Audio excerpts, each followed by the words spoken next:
Coming up on This Week in Space, we'll talk with Emily Carney and Bruce McCandless III about their new book, Starbound, and whether we're going to the moon, Mars, or somewhere beyond, plus a big sneak peek at the American space program. And also, Trump wants to go to Mars and more, so tune in. Podcasts you love. From people you trust. This is Twit.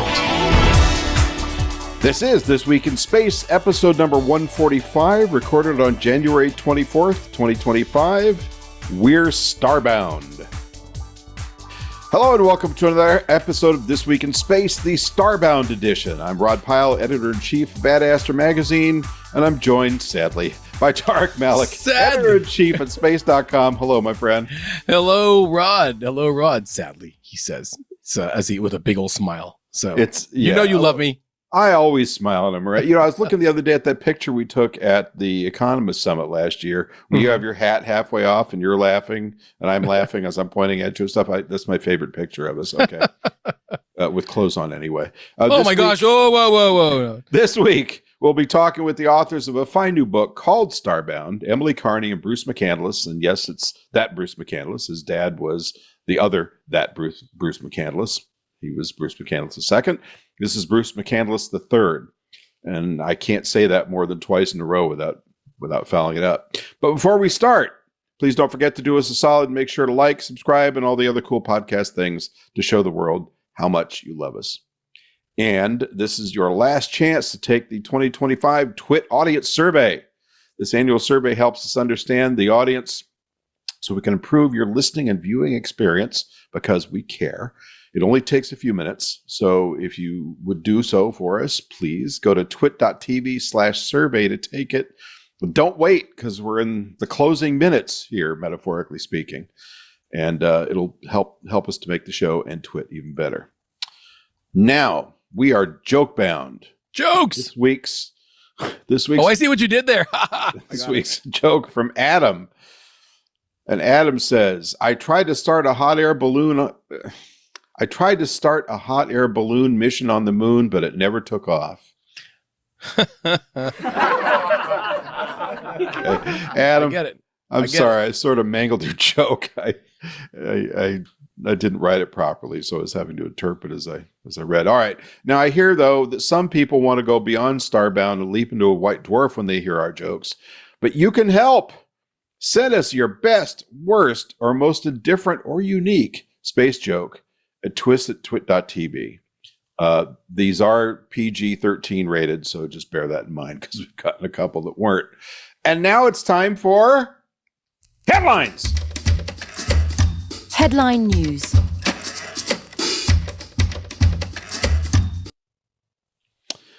Well, we have a new music. president. We have a new administration. We have a new NASA administrator. Yes. Or will soon. We have an interim right now. Well, I mean, technically that's new, right? Yeah, and we have a president that wants to go where? All right. Well, we are going to Mars, apparently. Yay! So this week, that's one of the big stories of President Donald J. Trump, now the 47th as well as the 45th president of the United States, in his inaugural address on Monday of this week, said that he wants to see astronauts, quote, plant the stars in stripes on the planet Mars. He called it our manifest destiny. And as he said, Elon Musk, who was there in attendance at the Capitol Rotunda, pumped his fist up and gave 2 thumbs up. In probably the cheesiest smile that I've seen, but very, very appropriate. He's excited that we're going to go to Mars, and that's what he wants to do. Yeah, and we've been talking about this since 1949, at least formally, with von Braun's Das Mars Project book, later published in English in 1953. And we've been talking about it since before the Mercury program. We were talking about it during Apollo, during the Shuttle program. We've had all these design reference missions that have come and gone, and we've flown this mission in file cabinets for decades. It would be nice to really go. Yeah, it's very interesting because during the actual campaign to become president, Trump said a few times that he would like to see astronauts land on Mars, like by the end of his term, or that he said that he would like to see the United States land on Mars by the end of his term, which was you can say, okay, launch a mission to Mars. It'll get, you launch in the 2026 window. It'll get there in 2027. That could do it. But he didn't say That's 18 months away. Yeah. He didn't say if you wanted to have astronauts on that flight. But then he said that he would like to have, he says, and I quote in the inauguration, "And we will pursue our manifest destiny into the stars, launching American astronauts to plant the stars and stripes on the planet Mars." Now, he doesn't put a date in that one. So, in the earlier comments, it was, "We'll get to Mars before the end of my term," but it wasn't like astronauts. And now he's saying astronauts, but not a date. Now that would mean that you have until January 20th, 2029 to put astronauts there. There's a lot that would have to happen to get astronauts there by 2029. A full shift away from the moon, for one thing, and some sort of big vehicles to get there. But it's interesting, and it might be like a hint of what's to come. One thing we didn't talk about in this discussion is that you mentioned the new NASA administrator. Trump has picked Kennedy Space Center Director Janet Petro as the interim NASA administrator, skipping over Associate Administrator Jim Free in a big proponent of Artemis in Washington. So that was a unexpected twist this week. Skipping over with a bit of a hiccup. They did announce Jim Free, and then they announced Petro. That's right. Weird, that's right. Within a couple hours. Yeah, NASA actually changed their website to say that Jim Free was the acting administrator, and then had to change it again to say that no, he's actually still Associate Administrator. Janet Petro is the acting administrator. So, well, I want to share something with you for those who are watching the stream. This is the new mug I got from loyal listener and old friend Martin Lawler. Martin! My new Space Thugs mug. And it's kind of the other Space Hipsters, except it's only got 2 members so far, me and Martin. Grand Poobah! You have a Grand Poobah mug! Yeah, well, that's my horrible illustration. But anyway, I kind of feel like we're headed that way in some fashion. Do you want to do line 2 next, or go to line 4? Well, I guess the one thing that we would mention, just because we are talking about the administration change, is that there are, in addition to having an interim NASA chief, there are already other echoes being felt, or reverberations from the administration. Many listeners may have heard about the Trump executive orders to end all DEI operations, diversity, equality, and is it equity, equality, and inclusion, and inclusion initiatives across all the agencies. NASA was not immune to that, and there was a letter that went out from Petro's desk that basically quoted a form letter that the administration sent to all of the agency directors that would say that everyone has to stop. So they've shut down their whole operation, or are in the works of shutting that whole thing down now too. And it's the first of what we expect to be many different changes to come at the agency as the new administration and eventually their pick for a new administrator take root. Now, there was some talk, I don't remember, it was I think it was in the Atlantic maybe, about this also releasing either some individuals or some positions. Now, I assume if you work in a DEI related office, that's going to get closed. Yeah. But how else does that affect the workforce? Well, the executive order does say that they have until January 31st to roll out the plan to let the people that are employed by those offices go. So it's very clearly like there will be departures from NASA, from all of the agencies, if they have a specific office that was geared at that sort of program. There's also a whole thing about they have to inform on other people if they may have changed the name. To try to hide. It's a big mess. That's a little more uncomfortable. But But hey, if there's money in it, give me a phone number. I'm just joking. One of Earth's 7 weirdo quasi-moons was recently named after a competition. This was a head scratcher. Yeah. Because it was named after the goddess of door hinges. That's right. Mythology. That's right. This was a story that at space.com from Monisha Ravasetti, our astronomy editor. But yeah, they named it Cardea. I think I'm going to pronounce it right. Cardea, the goddess of the door hinge. and it was named by Clay Chilcutt. Man, I'm really bad with names, at the University of Georgia, because they won the naming contest with the IAU, which is of course in charge of naming objects. The object is called 2004 GU9, and the IAU ran a naming contest with Radiolab, another science radio show, to see exactly what they would call it, and this is the name that won. So Cardea, door hinges. So next time I want it to be named after the goddess of spark plugs or sponges or something. Well, I mean, laugh at you, but it's better than 2004 GU9. True. But you could just call it Jeff and be done with it. Yeah, Finally, or Tariq, that's a good name for any object, in space. So I've got a couple of objects right over here in my bathroom that I named Tariq. Oh my God! No, it's too early. It's too early in the episode. But enough about my plunger. You picked the last one. Yeah. So we got to pick. Well, we talked about Elon and Mars. Hey, let's go. Talk. Wait, you could do both of them. You're the one that always grinds on me about, Rod, we're going too long. All right. Well, do what you wish. A couple of things, and very, very, very, very fast. We're going to do them in order. Okay. There was a really fun story from well, not just from space.com, but across about the first meteorite impact caught by a doorbell camera. Isn't that something? And you can hear it. So it's like you're looking at someone's doorstep, and then all of a sudden, like poof, like something falls out of the sky. There you go. That's the sound. It ran into something metal, right? Well, it hit the concrete. I saw a different angle, and it hits like the walkway up to the house is what it looks like. And then, but it looks like it would hurt. Yeah, it left a big impression, like a big mark. I love it. And that was in Prince Edward Island by homeowner Joe. I think I'm going to pronounce it right, Valadium, who noticed this like a chalky mark. That what we now know is this meteorite impact, and he went back and looked to see what it was and saw the video of it, and it's not something they've ever heard before. It's a brand new thing, and so the University of Alberta went and confirmed it that it was a meteorite, and now I wonder if he's going to lucite it over so you can have like the impact on it, like forever preserved. That's what I would do. So you could charge an extra $500,000 for the house when it goes up for sale. There you go. Go. Last one. Last one is just a note. SpaceX launched 3 Falcon 9s this week, culminating in a January 21st launch. Actually, they launched one hours before our recording.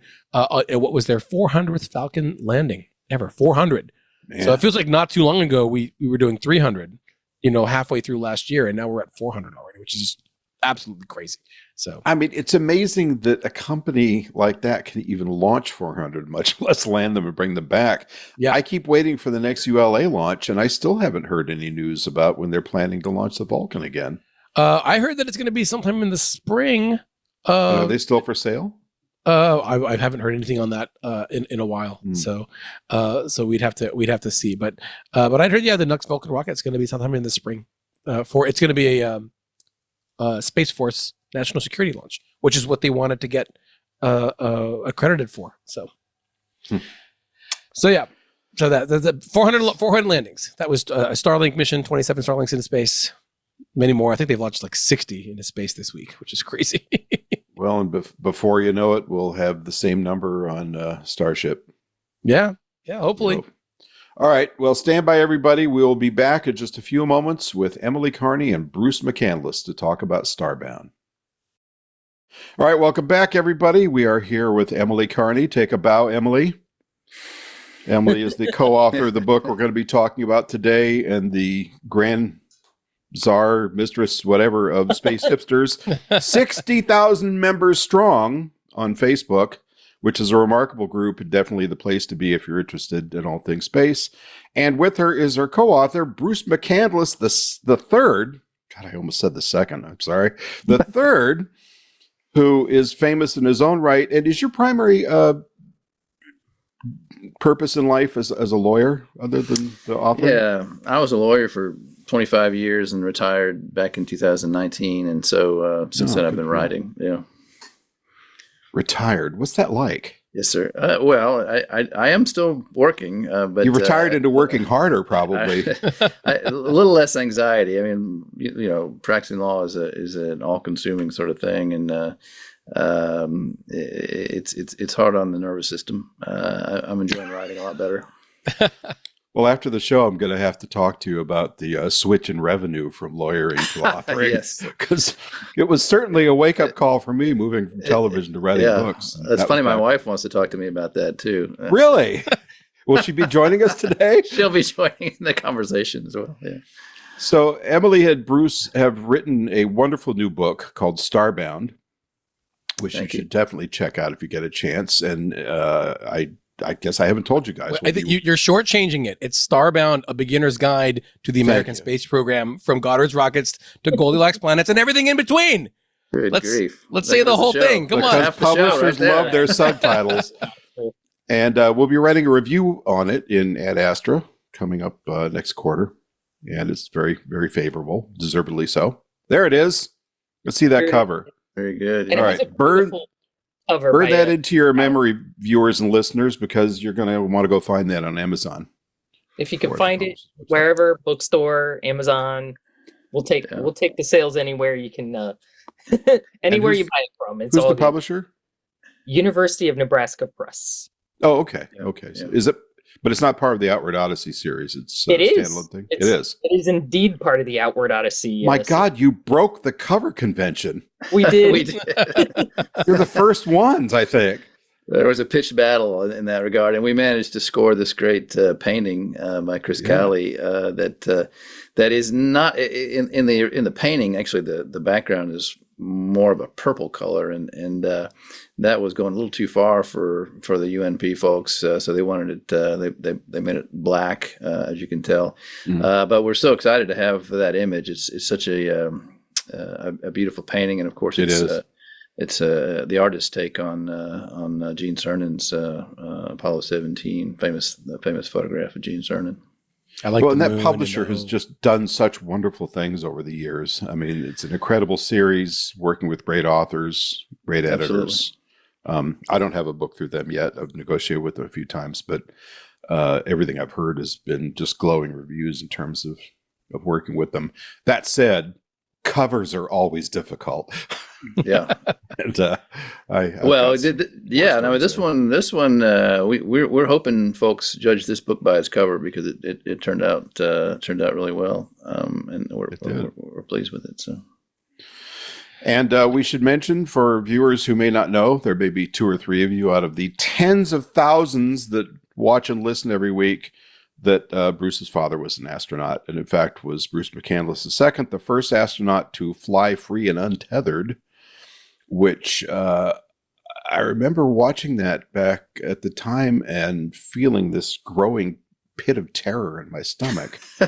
Because, the way it was portrayed in the news, it's like, oh, this is exciting. It's new. It's different. He's flying free. He's testing out this little one-man spacecraft and all that. And I'm thinking, there's no rope.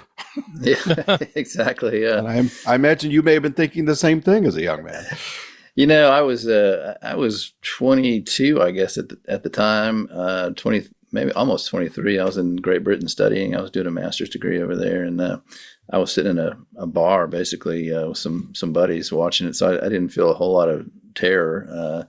I remember being interested, amazed by the whole process, but I wasn't scared. Dad had spent 20 years or so working on that thing, and we were just glad he was finally getting a chance to test it out. He was confident in it, and as far as we were concerned, if he was okay with it, we were okay. But I will echo your sentiment that while NASA portrayed it as not such a big deal, there were others like Rick Calculator who said, NASA was sort of peddling a line there that wasn't completely right. It was a pretty dangerous thing to be doing, and maybe that's why we're not doing it anymore. Yeah. Cost effective. Yeah, And what year was that? that was 84. 84? Yeah. So that was 2 years before Challenger. And I was talking to somebody the other day at a conference about the IMAX film The Dream is Alive, Oh yeah. narrated by Walter Cronkite. And what a sunny take that was on the shuttle, Oh, it goes up all the time. It's easy. Right, you right. just, Beautiful. you land it, you hose it off, you gas it up, and off you go.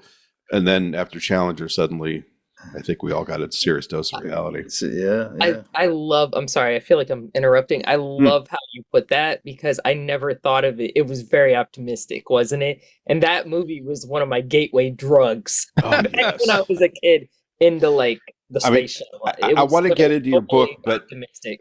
that first time seeing the first launch in that movie where they don't do the countdown, there's no voiceover, it's just the sounds of nature, a couple of shots of alligators swimming past, and the next thing you know, the kaboom, the shuttle igniting, and off it goes. And I had tears streaming down my face. Yeah, that's the very beginning of the movie, right? Isn't that how it starts? It actually starts with I think it starts with a landing. Oh, okay. All right. They're coming in on that little tiny runway. But yeah, it's a remarkable film, and I still love it along with Hail Columbia, but good luck catching them at an IMAX theater. Okay, I need to shut up about this and get into your book. We just talk about the episode of what we're talking about. It's a great read. It's a fun read. I won't insult you by calling it breezy, but it's easy. You know, it's an easy access piece, which I suspect is exactly what you were going for. So, Emily, I know you're a space historian, but this book feels like it was written not just by space historians, but by historians in general. I mean, your context, your take on history overall. So which one of you is the world history historian? Or was it both?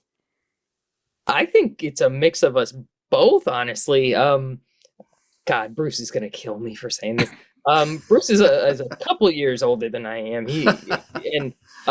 He probably has a better perspective on I see. Okay, I love the 1970s in space. That's kind of an era that I focus on a lot. You can definitely see a lot of my imprint on that in that chapter in the book. Fun news flash, I wasn't alive for most of the 1970s. Right. So and really, and this I feel like this sounds awful. It's not ageism, but as far as Bruce is concerned, you know, it's been really cool picking his brain about certain things that happened during the decade, because I don't have sort of a perspective on the 1970s culturally because I wasn't there, you know, and I wanted that to be a part of the chapter, sort of a, you know, okay, this is what was happening in space, but this is what was happening in the background.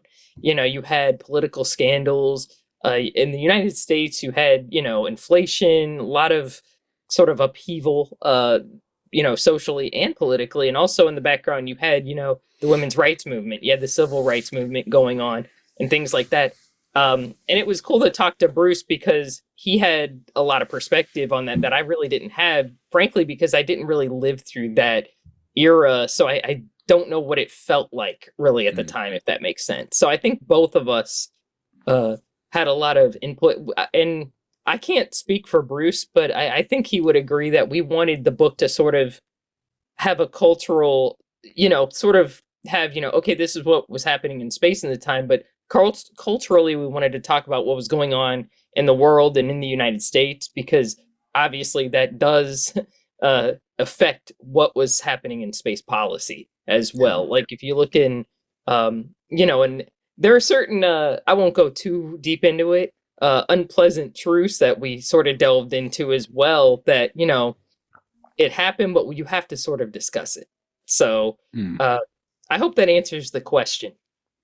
Yeah, it does. And one of those ugly truths is going to be that Bruce actually mentioned the movie Iron Sky, but we'll talk about that later, which was written by a guy who I hired for his first production job. And I called him after I saw the movie and said, Michael, what happened? Anyway, we'll talk about that another time. Bruce, do you want to jump in there before Tariq asks his burning question? About history and context. Yeah, that's you know, Emily and I aren't engineers or scientists. We're I think we could describe ourselves as cultural historians, and that's how we sort of come at the subject. And I was interested in talking about space as reflected in films and books, and as she says, in politics. So that's, you know, I think we do a pretty good job of grounding various space missions and decisions in what was going on in the U.S. and the world during the time. Yeah, it's really sorry, Tariq, I'm jumping you one more time, but it's kind of a remarkable blend of really fun detail and a general overview, which isn't easy to do. Yeah, well, it is not easy to do. We're aiming for a much shorter book along the lines of Colin Burgess's Soviets in Space, and just just didn't we missed miserably because it ended up being much longer, and we ended up foregoing an index and a glossary and various things for the sake of the narrative, and frankly, we could have written another 75,000 words easily, but along the lines of creating a beginner's guide. You want to at least strive for some brevity. So, yeah. Well, I do resonate with that. And the last book I did write another 75,000 words and ended up thrown back in my face. Do we need to go to a break, or are we okay to continue, Anthony? You can just give me a nod. Okay, let's go to a break, and then we'll be right back. Tariq, you're up at bat. Stand by. Well, I kind of have a twofer because I usually always start off our interviews with a basic question, Emily and Bruce, about like when you ever got interested in space. But it seems in this case, Emily, you're a return visitor, and Bruce, you seem to have a lifelong attachment to the program. But I guess just to start there, was there one driving force that grabbed you about space exploration, either as a kid or as an adult, that got you into it, or is it just something that evolved over time? I think I can guess Bruce's answer. I know, right? That's why I feel silly asking the question, because it's like so obvious. How did you get interested in space, Bruce? Well, there's actually more to it. I mean, I wasn't tremendously interested as a kid. I actually got interested when I started writing the story about my dad. My dad, toward the end of his life, had decided, okay, maybe my story's worth telling. I'm going to maybe write an autobiography, but he'd waited a little too late, and by the time he really got started, he was already ill and wasn't able to do much on the story. So I decided I'd try and do it for him, and that necessitated a grounding, at least in some space history. And the more I got into it, the more excited I got about it, and things that I had heard as a kid started to make sense and resonated with me a little bit more. And I would really say that's when I got interested in space, despite the way we grew up down there around JSC, and that was only 5 years ago. So, boy, you picked up a lot of knowledge in that time. I feel a bit chagrined. Emily. I think I've told this story before, but I'll tell it again. That my gateway entry into spaceflight was in 1981. I lived not very far from Kennedy Space Center. And as a kid, the space shuttle was brand new. And one day my mom was like, hey, the space shuttle's going up, and I was like, and I had a peripheral knowledge of what the space shuttle was. I'd seen pictures of it. I'd seen probably it on TV, stuff like that. And sure enough, we go outside and we look over to the east, and there's the space shuttle. I mean, you could see it from where we were. We were probably about 120 miles out, and you could see, these orange flames kind of going up. And I was like, oh my God. And I couldn't get over the fact that there were human beings on top of that. I mean, that just blew my mind. So that for me was the aha moment. And later I was like, man, what year was that? And I triangulated, because I was real little when that happened, and I sort of did some digging, and I was like, that was STS-2, because we had just moved to Oldsmar, Florida at the time. So it was STS-2 with Engel and Truly. So that was my gateway, and it was real cool because I think it was 35 years to the day of STS-2 I met Joe Engel, General Joe Engel, rest in peace. He passed away last year. And also Truly also passed away last year. I never got to meet him, but yeah, that was my like, oh my God, I'm obsessed moment. And I've been into it since I was a little kid, and it's just, I've just loved it since I was a child. And it's always been a passion for me. Yeah. So I hope that answers it. It does. And I think you were there when you met Engel. That was at Space Fest, right? I think I met him actually for the first time. I did see him at Space Fest, but I've met him at an Astronaut Scholarship Foundation event. It's a funny story. I was at I used to drink. I was at a tiki bar of all things. I was at a tiki bar in Cocoa Beach, and the ASF event was taking place there. Me and a friend of mine were at the bar, drinking as one does. And we look over, and there's freaking Joe Engel just sitting there with his wife, Jeannie, who's also wonderful. And I'm like, oh my God, it's Joe Engel. It's my lifelong hero. And my friend's like, just go say hi to him. And I was like, no, I don't want to say hi to him. I'm going to start crying and stuff. And my friend's like, just say hi to him. So I was like, okay. So I went over, and of course I said something stupid like, General Engel, you're one of my heroes. You know, you got me into space, blah, blah, blah, blah, blah. And he and Jeannie were as nice as could be. They were very tolerant of my ridiculous Joe was fan very clubbing. engaging and easy, and I think Jeannie I would describe as more tolerant. Yeah, she was nice. You know? She was, but cool but too. I she's think- cool about it because she understands. I mean, she thought he was the hottest thing too. But Yeah, I met them she in appreciated it. 2010, and I was working at JSC for a while, so we spent a fair amount of time together. And I kept saying, we ought to write a book on you. And I think if you ask not so like this, but particularly Joe with that kind of homespun, down home, oh heck, gosh, golly shucks kind of thing. It's like, oh, nobody wants to know about what I did. I said, no, they really do. You flew the X-15 for God's sakes. It did a barrel roll in it, among other things. But he was just like, nah, I don't think so we never got it together, but it would have been fun because it's a hell of a story. Yeah, it That's was awesome. Go on, I'm sorry. That's No, my story. I think that's just, it helps put kind of the book in perspective for, I think, our listeners and our readers, if they kind of know that history and where you come from. Plus, I dig it. I love everybody's stories about space when they got bit by the bug. But that does lead me to my next question, Bruce and Emily, about why now for the book. Obviously, as we're recording this episode, this was NASA's big week of remembrance, for the tragedies. But I know that that's not why the book was coming out. I'm just curious why choose to release the book, and at this point in our grand space adventure right now. I'll give that a shot. There's a couple of different reasons. One reason is that I just read Colin's book, Soviets in Space, and I thought, this is fantastic. This is a great introduction to things like Lunokhod and Vostok, and all these crazy names that you see and are sort of intimidating. But you read Colin's book and things sort of start to fall into place. And I thought, people are really excited or getting excited about the American space program, not only because of Elon Musk and SpaceX and Blue Origin and that sort of thing, but also at the time Emily and I were very excited about Artemis, which had just sent the Artemis 1 had just gone around the moon, and we were thinking that fall of 2024 we might be seeing more excitement about Artemis, and it might be a great time to release a book. And that didn't work out.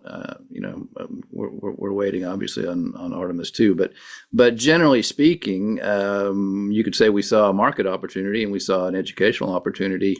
Sort of fill a niche that wasn't being filled. There are a couple of, there are some other books that are general histories of American space exploration, but they tend to be longer and they're a little bit out of date, I think.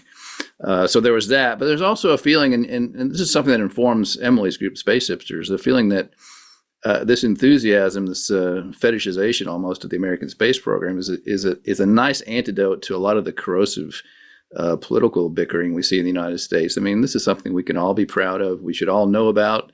I know lots of people who can recite every statistic possible about the New York Yankees or about the men's professional, men's soccer team, our national team, but can't tell you the difference between Mercury and Gemini programs. And I think that's a shame. I think this is something that we all need to learn about and take pride in and wear as a sort of national merit badge.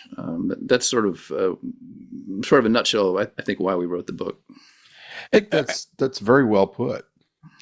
Well, I don't have anything to add. That's really great how Bruce put it. The only thing I might have to add is that, we wanted something to be, you said breezy earlier, and I actually like that. We wanted something that was kind of easy to read, that was approachable. We didn't want like a textbook, basically, because and that's not a slam against any other writers. I've read probably thousands of space books in my life, and a lot of them are fantastic. Some of them are more like reference guides. They have a lot of statistics, numbers, and stuff in them, which is They're great. written by engineers. Correct. Yeah. Just saying. And in my day job, I'm a technical writer for my day job, and one of the biggest challenges is translating stuff written by a software engineer into like actual English, for a user to understand. That can be a challenge, and we wanted to do something that sort of translated, this stuff for just anybody. We feel our book is for everyone. Yeah, it really feels like you're having a conversation, right? Not that you're reading like a history or like an encyclopedic entry. I was really struck by that tone and the self-referential nature. I bet there's like some bits where you talk about that you're writing the book, and we're not going to do that in this book, because we're here to talk about this, and we're done with this subject. And I thought that was very engaging in a way that I hadn't seen in a recent space book, I think, as a way to put it. So. Well, good. And I will say that the one other space book I know of that is engaging and not written by an engineer is one of my favorites. It's Rod's book, Amazing Stories of the Space Age, which shucks. is you got a plug. Is unbelievably entertaining and interesting about some of the hijinks that our military services were up to in the pre-NASA days, especially. And Rod, so kudos to you. That's a great book. I appreciate that, and I was having a moment of that feeling when I was reading your favorite space conspiracies, and I loved, was Neil Armstrong a robot? Now, you guys made that up, right? Just checking. Okay, because that was a really good one. I thought, man, we do our next best conspiracies episode, we're going to have to include that, but I guess not. I have some good ones that I've researched in the past. We did this. I don't think this one didn't make it to Starbound. There was the STS-1 clones one. Oh, no. They didn't launch Young and Crippen, but they launched like robot clones of Young. Oh, I love it. Or something. I'm dead serious. This was an actual conspiracy theory, and it was released on cassette tape. Wow. Wow. And so these were supposed to be meatbag clones, not robots, right? She just said robots. I don't know. I don't know if it was a meatbag or a robot. I need to look. It's been a while since I researched this one, but it was my main memory of it was on cassette. I guess better than 8-track, right? So Tariq, yeah. I have to say, Tariq, I also read Space.com's 25 greatest space conspiracies this week, and I have to say I had never heard the Black Knight conspiracy. I don't know. That was a new one. That was a new one for me as well. When our writer found that one, because I was always I'd always heard the one about the Air Force has one, but I didn't know that there was a whole Black Knight thing that was separate from that. Oh my God. Yeah. It's its own religion. We should do a story on that. We got Dr. Clickbait, you calm down. Okay, we got another break to go, so stand by, everybody. We'll be right back. So we've got a lot of other stuff to cover here, but I just wanted to jump back in on the, I guess it's a conspiracy theory, I don't know, that they actually put an interior lock on the shuttle door. Yeah. Tell us that story, because I thought that was fascinating. I mean, they're all fascinating, but that one really caught my attention. Well, yes. From what I can tell, this is a true story. That one of the missions, a payload specialist, became very frustrated with his machinery not working the way it was supposed to. He'd spent a lot of time and had a lot of people depending on him to get some results from this equipment on the flight, and became so despondent, he threatened, I'm paraphrasing here, to leave the ship. And the way you do that is you open a hatch of some sort, and that's not a good thing to do at 160 miles up above Zambia. And so it was decided that there should be some sort of way to secure the orbiter. And it's been a while since I looked at this, but I think there was actually a lock put on for at least some of those missions that the commander would have authority over. I don't think that's apocryphal. I think that actually was the case. I've gone down a couple of rabbit holes, and it seems to be the truth. Wow. It's amazing that somebody would consider leaving the shuttle, and yet those cosmonauts hunched down in the Mir space station for all those many months and years, which from your telling of it was a little bit of a flying junkyard. A little bit of a space slum, if you will. Well, that's right. Yeah, that's so. I think where did I get that? That was Brian Burroughs' book, Dragonfly. I think he's talking. Is it Gary? Who's Gary? Is it Leininger? Is that who I'm thinking of? He had some Jerry Linenger. Linenger. Yeah, he had some bad things to say about Mir. Now you can read. Shannon Lucid spent a bunch of time on Mir as well, and she has a pretty benign view of the whole thing. So I don't know. It depends on who you believe, but there are certainly reports that it was a very unpleasant place to live for any length of time. I heard those stories about smoking. Those are the ones that I've heard on Mir. That too. I'm like, I have to say, I was always struck about the story about locking the shuttle doors, because when I was a wee 15-year-old at space camp for the first time and met one of my best friends, who is now an aerospace educator at Penn State. Her name is Sarah. Hey, Sarah.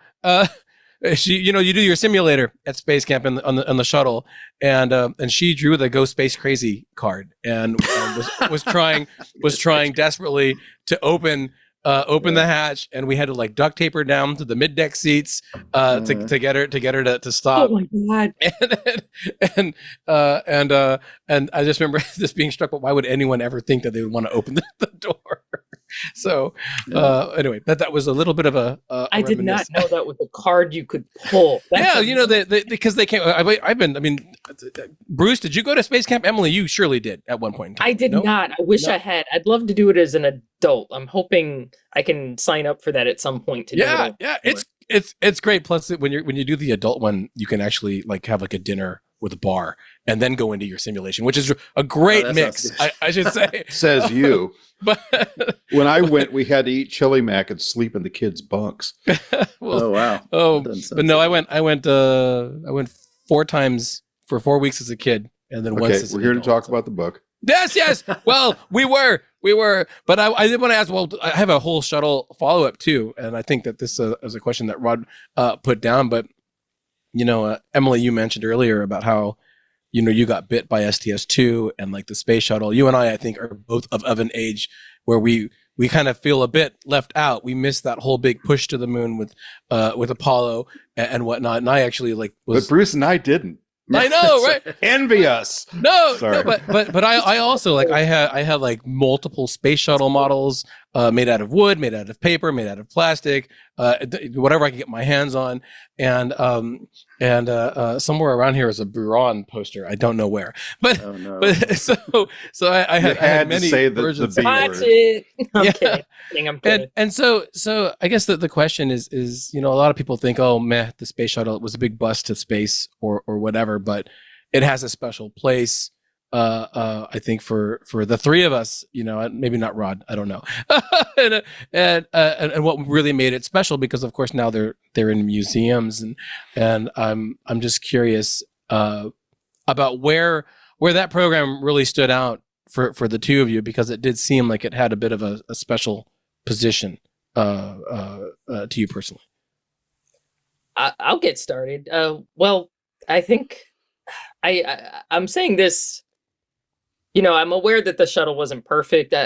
Since I became more interested in like space history, I've done research. I've talked to people who are bona fide space shuttle experts, people who like Dennis Jenkins, that he's like the space shuttle guru. And people like Jennifer Lavaseur at Smithsonian, things like that.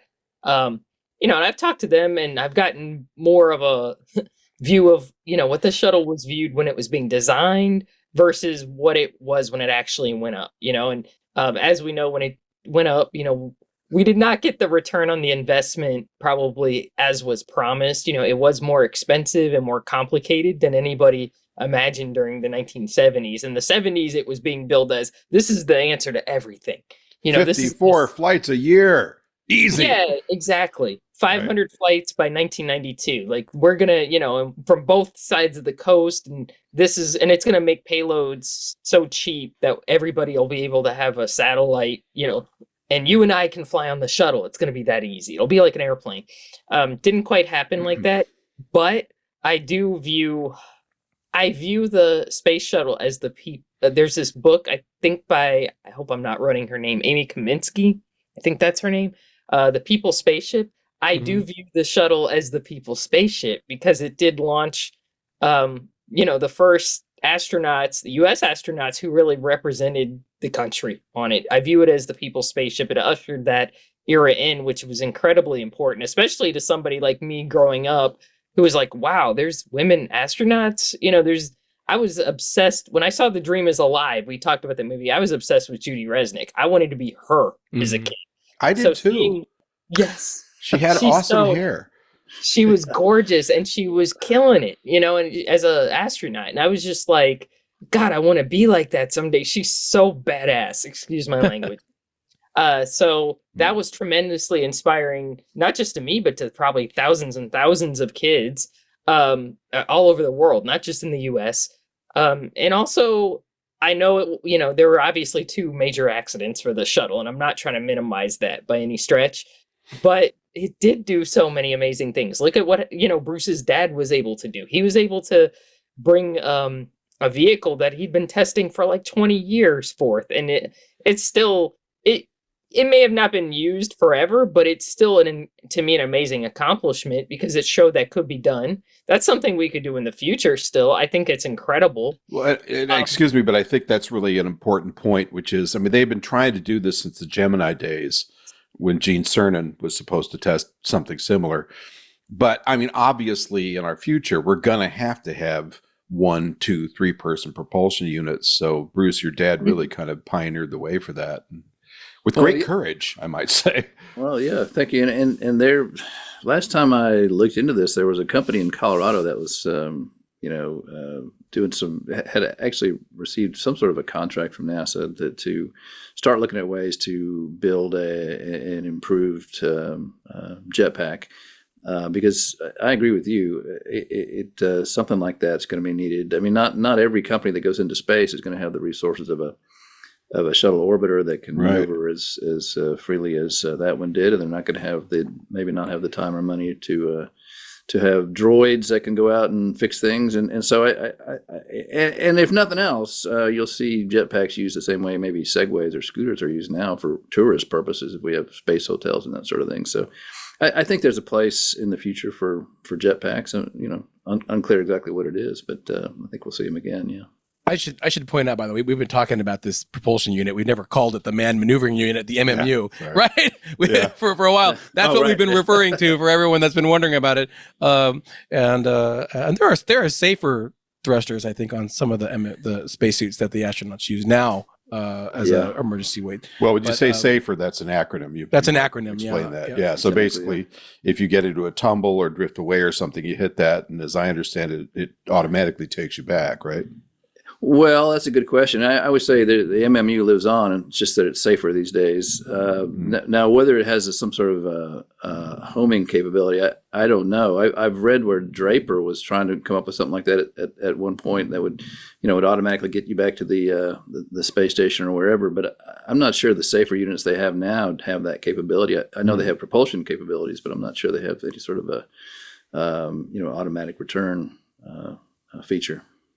I guess they must have some kind of control over it then. Yeah, one of the things that, Bruce, you bring to mind is that there were designs with some of the private stations for that tourist EVA, but the jetpack is it's like a little bit of a ship, so you're in a bubble. Rod, they're like those old Von Braun pods from the Disney special. That's what they look like. No, I'm they serious. Look like snow cones. And the whole thought little is robotic arms out the front. Exactly, and it pops out and it goes around and it comes back, and then you've done your spacewalk. So, nice. All right. That's enough of my interrupting, Rod. Go ahead.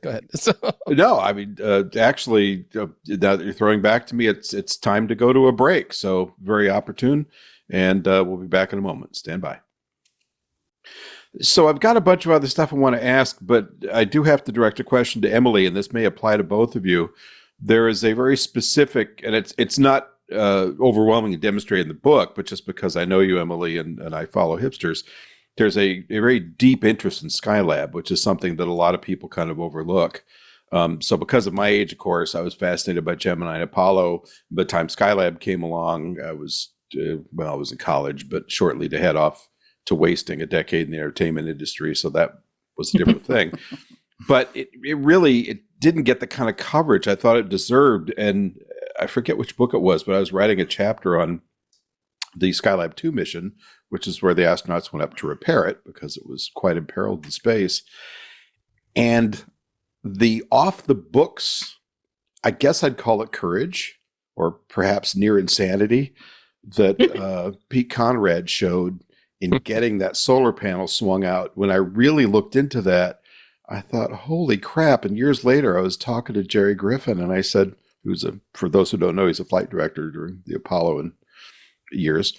And I said, he said, I know you weren't on console then because you were in DC, but did you ever hear anything about like the reactions of Mission Control from when Conrad was like not saying on the radio exactly what he was setting up to do? Which is a long story, but basically they tied a cable out the solar panel and got their backpacks underneath it and stood up real fast, and it snapped and the panel deployed and they went hurling off into space. Fortunately, they were tethered, but it must have given the guys on the consoles heart attacks to see that. Yeah. But you do have a keen interest in Skylab. Yes, it's kind of it's been pointed out to me that my interest in Skylab is borderline obsessive and strange. Just because there were no women on Skylab, and it happened before the crewed missions happened before I was alive.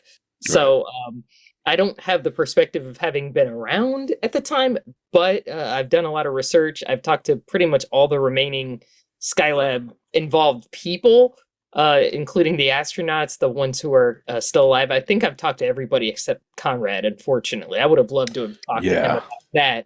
Me too. But I love Skylab. I first got into it as a kid because of course, I was a nerd. I didn't have a lot of boyfriends or a social life when I was little, when I was younger and stuff. But I remember I saw a picture of it in one of my space books, and I think I ripped the picture out and just put it on my wall because I just thought it looked cool. It looked like, and I didn't know back then it was sort of spare parts of Apollo. I had no idea. I just thought it looked really cool. And I just always thought it was so interesting. I was like, wow, people lived in space in the 70s. That's so cool. That's so like, wow, that's neat. And as I got older, I began to appreciate it because I really believe this is why, honestly, this is why I have such a passion about the program. I really believe it's the link between Apollo and the shuttle. Because if you look at, the final mission, Skylab 4 or 3, some of them call it 3, somebody like Ed Gibson, the science pilot, he was doing things sort of like at the Apollo telescope mount. He was doing things that were kind of analogous to what they were planning to do on the space shuttle, which it was very long kind of observations and shifts, things like that. And that really taught NASA, and really space flight in general, how are we going to work in space for, extended periods of time? And how are we going to work in an laboratory,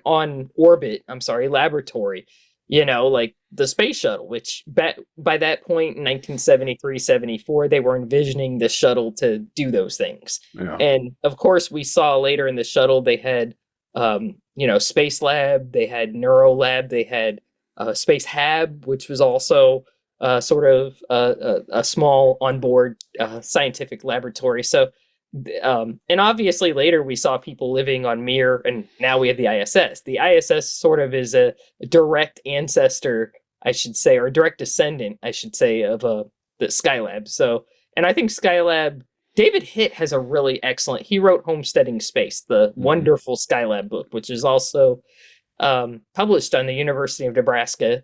But David Hitt has a great talk about like what Skylab taught me about Mars. And that kind of says it all. I think Skylab is really going to teach people the lessons they learned from Skylab medically, scientifically, and otherwise it's going to teach people how to live long term on, the moon or Mars, which is where obviously places we're looking towards. So I hope that summarizes it. But yeah, I just love it. And plus there was a ton of drama with Skylab. People there was so much drama with that program that some of it's a little petty. It's funny, and it's just a wonderful story, and we just don't look at it. Wasn't there a mutiny of some kind? Do I remember? Just had to go there. No need to respond. Sorry, wow. I screamed I was like, yeah. Oh yeah, There was No, there was wasn't cursing the- on spacewalks too back then, Rod. So Yeah, it wasn't a mutiny; it was a disagreement. mhm. Is that Yeah, fair? it was a slight. It was a workflow issue. I try to. Yeah, it was a well work. put. Yeah, it was a Workflow issue. a workflow. Aren't they issue. all though? Really? That's what I call it that at work. When I'm at my day job, that's what if you have a disagreement with a project manager on how something should be written, you have a workflow issue. It's a beautiful Yeah. way of putting it, I like without that. saying disagreement. Better than an airflow issue. Fight. Better to say Especially we if got you're a in space. fight. So, Bruce, do you have a favorite era? Well, the funniest era is Skylab. I like talking to Emily about that because I like talking about the fashions and the brown, Oh my God, those the pumpkin colors. colored lights. Yeah, yeah. At one point, there was talk about putting an entertainment console in Skylab, and we like to talk about what would have been, what would have been included. Herb Albert and the Tijuana Brass would have been playing, I suppose. And, and I have that album. there was a shower, and there's some beefcake photos of Jack Lousma looking out of the shower, and so I like talking about that. I like Gemini as well, just because I like those heroic spacefarers and their chewing gum wrapper pressure suits, and some of the photography from back then is so cool. The Ed White spacewalk in particular, and So I like that. I think Skylab and Gemini would be my favorites. I think that film of them running around the perimeter, Right. of the interior, Barely like, able in a certain- to maintain foot contact. That's right. I was at KSC recently, and I was wandering through the museum and got to, I forget which Gemini capsule it was, but it was one of the Gemini capsules. And I'm looking in that thing, thinking about those two guys sitting in there for 2 weeks. And, for anybody who hasn't seen the inside of a Gemini capsule, if you can imagine the smallest British sports car you've ever seen, like an MG Midget, where your shoulders are almost touching, and add to this, in this case, you've got a hatch that's just about touching the top of your helmet. In their case, their helmets were soft, but I mean, I can't even begin to imagine. This doesn't even include the conversation about elimination of waste materials and eating and moving around and stuff. Wow. I mean, Opening bags. yeah, those guys were true supermen. Yeah, this is.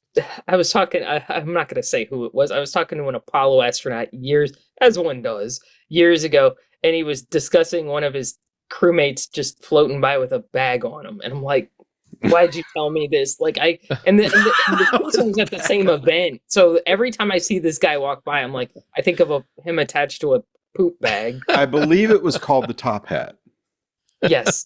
Yes, for reasons that we don't need to go into. Okay, Bruce, before we run out of time here, We should do a whole episode on that. on the top hat, with the built-in glove, for other reasons we won't discuss. Oh my Bruce, God. I want to ask you about your other books. You've got either one or two novels, and of course the cool book "Wonders All Around" you wrote about your dad. Yeah, Tell us Wonders about All those. Around. Sure, that's a book about Bruce McCandless II and his career, and of course the MMU flight and his work on deploying the Hubble Space Telescope, which, as you know, continues to send us some very cool images. There was an image of the Andromeda Galaxy released this week, which was made up of not new photographs, but old photographs stitched together, I guess, or old images stitched together from Hubble. And it's pretty astounding to see the level of detail they managed to capture in that sort of photo montage or however you would describe it. So it talks about that and his career as a fighter pilot and also as a conservationist. He was a big environmentalist, conservationist kind of guy. And then my other foray into space-related matters is a science fiction novel called Sour Lake, which I wrote several years ago, and it involves the Tunguska incident back in 1908 and conspiracy theories and that sort of thing. So I was gonna say, talk about conspiracy theories, right? I'm gonna look that one up. Yeah. So thanks, Rod. I appreciate you bringing that. No up. sweat, and thank you for the shout out about the Project Orion chapter in your book. I was very pleased to see that because I think that was my favorite to write.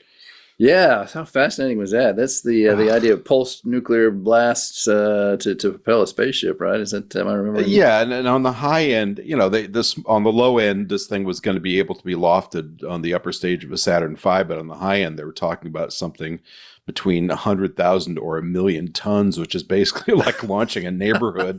I mean, so you can imagine all these guys in their Barco loungers there, getting drinks from the stewardess and that kind of thing. I mean, this was the 50s and 60s after all. And, it could have worked. The only problem was it, would have killed probably 20 or 30,000 people every time you launched it because nukes. Right. Okay, Tariq, I'm sorry. Wait, fun fact, Larry Niven and Jerry Purnell built an Orion spaceship to help save the world from elephant creatures in the sci-fi novel Footfall, which was really exciting. Okay, I didn't know that. Yeah. Well, they had their characters build it. Well, the characters built it. Yeah. They also like put space shuttles.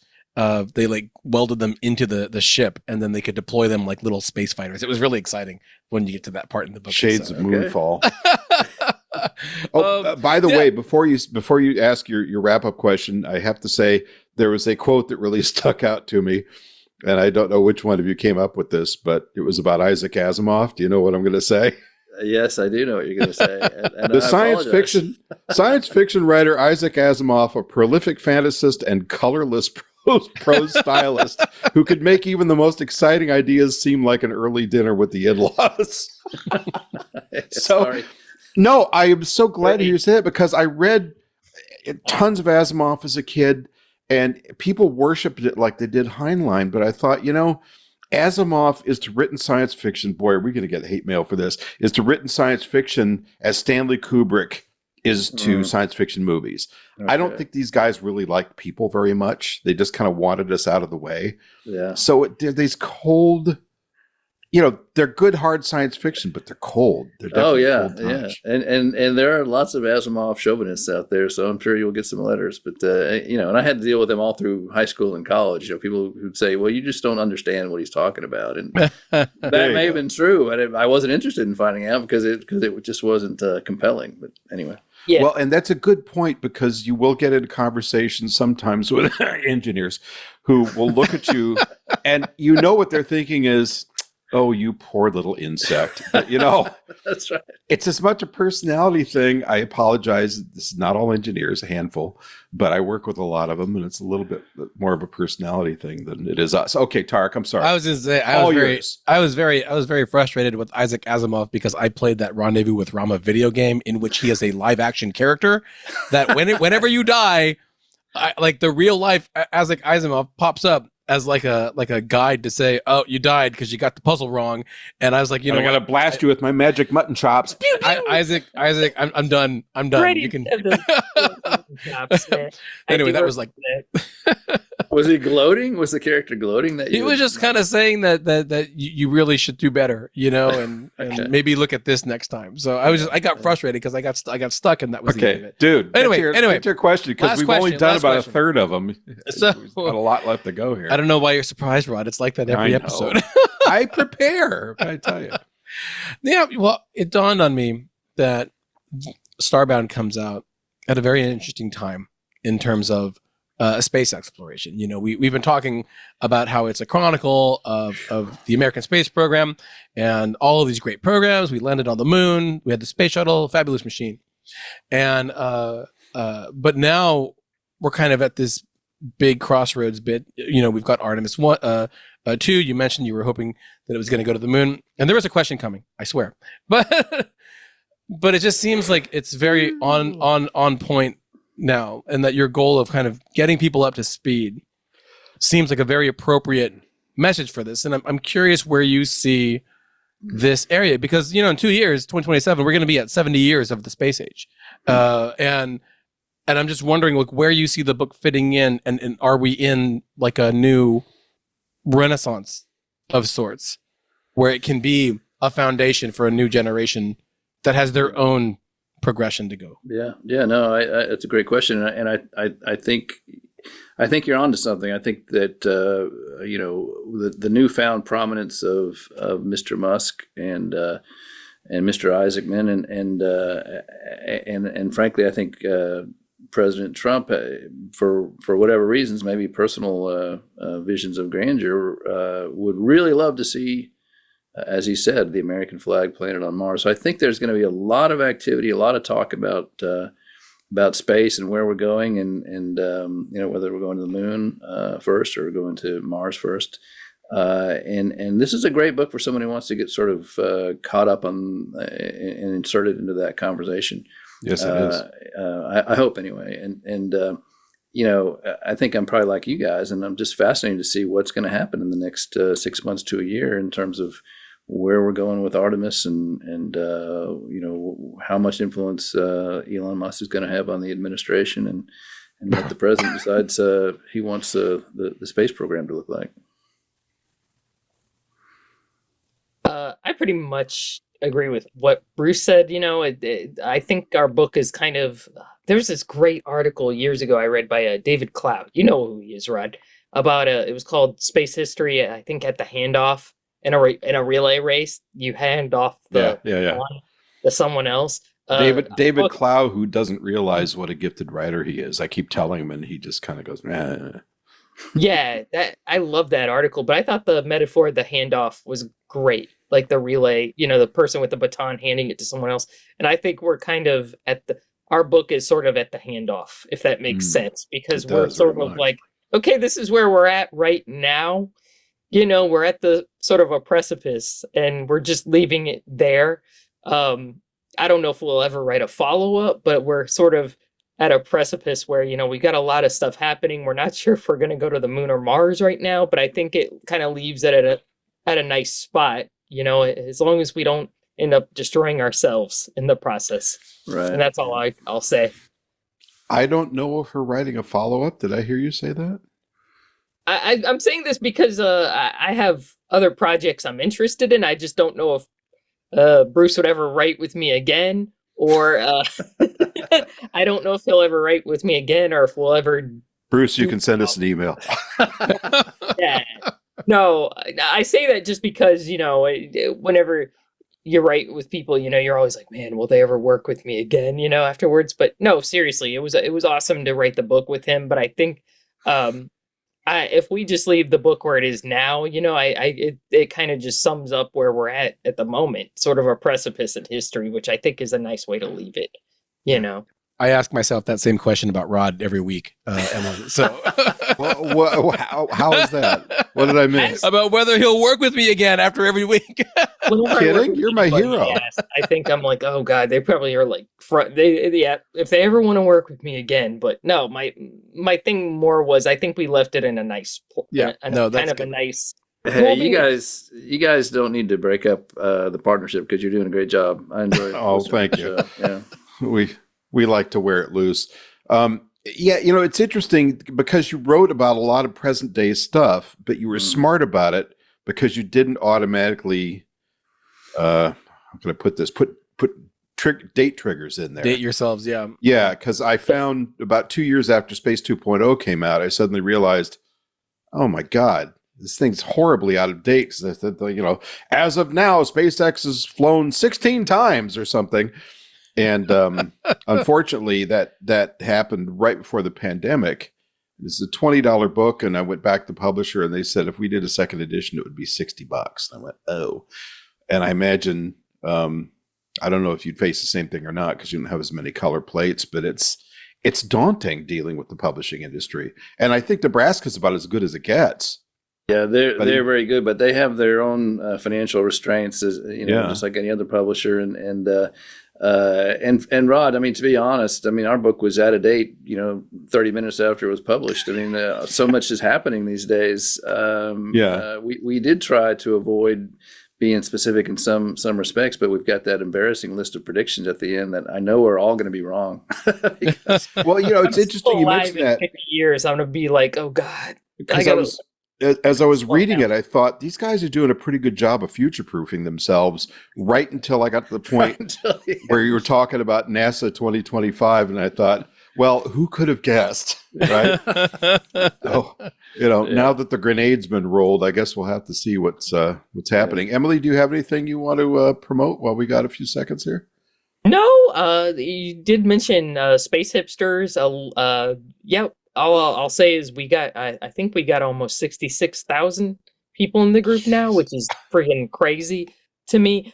Hey, Yeah. everybody who's a member, send $1 a year to Emily. Okay, sorry. No, you don't have to. No. We have the Hipsters Book Prize Facebook Live event on Saturday tomorrow. You can see the banner here for that. Yeah, if you have any interest in spaceflight, past, present, future, space for everybody. We do not. We want everybody to be in the group, regardless of your level of knowledge, where you're coming from, your background. We welcome you. So feel free to join us. Look at us up. We are on Facebook, but yeah, we have our own guidelines. We allow anybody, race, sex, creed, whatever. As long as you behave. Yeah. Come on, yeah. And love space. A nice the guy. good, the good thing is you can drop almost any question in there. Somebody's going to have an answer, which is really cool. And then the next fun thing is somebody else is going to come behind them and say, "That's not right. It was like this," because there's a rivet counter in every room. But that's part of the fun. Exactly. And but yeah, we welcome you into the group. We're very equality focused. Just be nice to each other, follow the rules. And that's one thing I do love about the group is if I have a question, because obviously, I mean, I don't know everything. I know I'm trying to get into astronomy, but I'm a total novice at it. And yesterday I asked a question about something, and within like 10 minutes, somebody had an answer. And I was like, holy crap, that's amazing. So it is a wonderful resource. So that's really all I've got. So if you ask them why you can't see an eclipse of Saturn, they'll be happy to tell you. Bruce, do you have any other things coming up or coming out we should know about? No, working on a couple of things. I'm actually working on a book about the Second World War right now. So that's not. I guess that's not really germane to our program today, but that's what I'm up to. But in the meantime, I'm working on promoting Starbound, and I'm going to the award ceremony that the Everyday Astronaut's putting on here in Austin. I'm going to go check out and hear Charlie Duke speak on Sunday. So that's He's about a sweetheart. Is your World War II book Pacific Theater or European or both? Pacific, yes, sir. We have to talk. I'd love to talk to you about it. Yeah. I went out in the 90s and shot a documentary of all those god-awful islands. Peleliu and Tarawa and Saipan, Guam, Tinian, all that stuff. Yeah, I'm right in the middle of all that stuff. Yeah. Okay. Well, I'd love to talk to you about it. Yeah. Yeah, that'd be fun. All right. Well, I want to thank everybody for joining us today for episode 145 that we like to call Starbound. Emily, beyond your Facebook group, do you have somewhere online we should be looking at? You can find me on pretty much every social media except X. I'm not on X. But I'm sorry, that sounds really bad. No, believe me, it's a trend. Yeah. No, I'm on Blue Sky. I'm on Facebook. I'm on LinkedIn. If you want to do businessy conversations, I'm on LinkedIn. Pretty much Instagram, wherever you can find me, I'm online. So. And Bruce, you have a cool website. What's it called? Yeah, thank you. So I'm on various social media sites, but I don't do very much on them. But I do have a website, and I'm glad you brought it up because you can find source notes, notes on sources for the book on www.brucemccandless.com. And hopefully that's helpful if you're interested in reading more about Wernher von Braun or the Mir space station. We've got some sources for you, so go check that out. That's great. Yeah, I was having a conversation with somebody that I work with about von Braun the other day, and it wasn't an argument, but we did get into a little bit of a shoving match because, there's the age-old question of, well, he was bad in Germany and all that. And then I like to remind people, yes, but he was NASA's first champion of civil rights in the workplace and squared off against George Wallace, so give the guy a break. Tariq, where can we find you flying untethered these days? Well, I just noticed that, by the way, that if Bruce had a P in his name, you could spell space with your name. That'd be awesome. So I'm sorry. I thought I was the one here with ADD. Good Lord. No, you can find me at space.com. As always, I am on the X, also on Blue Sky and Instagram and LinkedIn too. I always forget about LinkedIn, but no, it's pretty important. And I guess if people are interested, I will be trying desperately to become Godzilla in Fortnite this weekend because they upped the spawn rate where you can actually become a towering kaiju monster. So I'm very excited about that. Wow. Okay. That's so sad. Says the guy with a T on his sweater so people remember his first initial. This is so I remember my name. What are you talking about? All right. And of course, please remember you can always drop us a line at twis@twit.tv. That's TWIS at twit.tv. We welcome your comments, suggestions, ideas, criticisms, pushback, whatever you want. Just send it along. New episodes of this podcast published every Friday on your favorite podcatcher. So make sure to subscribe, like, give us 5 stars, thumbs up, spit in your eye, whatever it is you want to send our way. We'll take it. Don't forget, we're counting on you to join Club Twit in 25. This is our big goal. Besides supporting Twit, you'll help keep us on the air, and God knows everybody wants to do that, don't they? And my sister did. Bringing you great guests and my horrid space jokes. And if you do join Club Twit, you get all the great programming with video streams on the Twit network ad-free on Club Twit, as well as some extras that are only available there, but it's a secret, so you'll have to join up to see them. $7 a month. What else can you get for $7 a month, I ask you? What else can you get for $7 That's a a month? good question. I think you can get maybe half a lane at the bowling alley. Yeah, or one large latte. A couple of A gallons. bloomin' onion. Hold That's the it. cream, bring me the soy. Bloomin' onions are more than $7 now. I had one not too long ago. Anyway, it's a tough time for podcasters, so sign on up and send us your dough. Finally, you can follow the Twit Tech Podcast Network at Twit on Twitter and on Facebook, and twit.tv on Instagram. Thank you, everybody. Thank you, Emily and Bruce. It's been a real treat. And if you're not going to do another book within the next year or two, we're going to need to have you back on so I can ask the other 18 questions I had. I'd be happy to rejoin you guys. Thank you very much. It was a lot of fun. Pleasure. All right. See you, everybody. Wait, do we have to get a screenshot? Yeah, but we have to end the show first. Oh, yes. Oh, sorry. I thought we were done. Bye.